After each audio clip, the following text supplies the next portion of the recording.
Handang pag-usapan ng liderato ng Senado kung ano magiging hakbang sakaling maglabas ng warrant of arrest ang International Criminal Court laban kina Senator Bato de la Rosa at Senator Christopher Bongo. Yan ang ulat ni Luisa Erispe.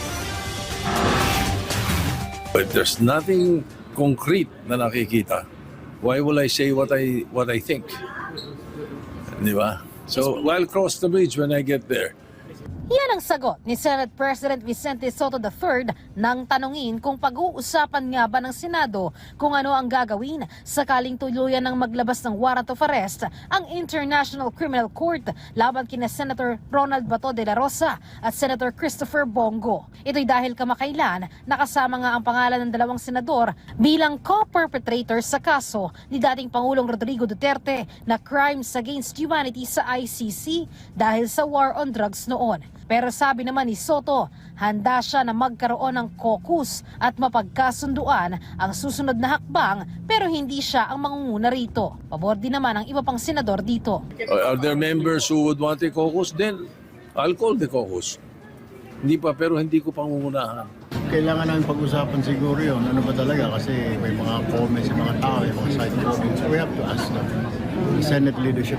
Pero si Senate President Pro Tempore Panfilo Lacson nanindigan na nasa batas na may immunity na maaresto ang isang senador habang nasa sesyon o kaya ay kung 6 na taon pababa ang parusa na inaakusa sa kanya. Bagay na sinang-ayunan din ni Senator Risa Hontiveros. Ang tradisyon ay hindi inaaresto ang senador dito habang may sesyon. Kung nagkakaroon na ng kalituhan doon, inaasahan ko pag-uusapan sa caucus namin yung tradisyong iyan. Nilinaw naman ni Senator Lacson, hindi pa sigurado kung sakop nito sina Senator Bato at Bongo.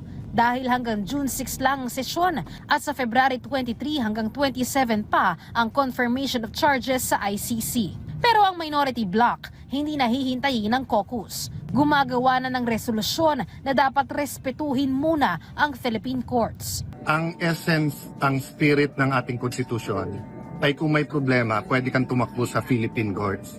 So hindi naman pwede na pag sinabi ng ICC o kahit anong international court na may arrest, dadamputin mo na lang dito, dadalhin mo sa ibang bansa.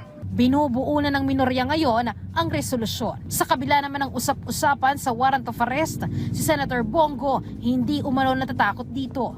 Pero para sa kanya, hindi patas ang nasasaad sa ICC tungkol sa kanya. Hindi naman po ako takot dahil wala naman po akong kasalanan. Kaya po ako naririto ngayon. Dahil wala po akong kasalanan. Hindi kayo iba po ang aking trabaho.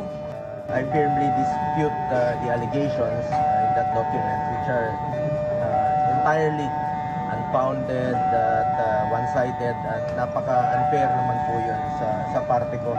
Wala rin anyang plano ang senador na magtago o umabsent sa Senado. Tuloy-tuloy lang ang trabaho. Luisa Erispe para sa Pambansang TV sa Bagong Pilipinas.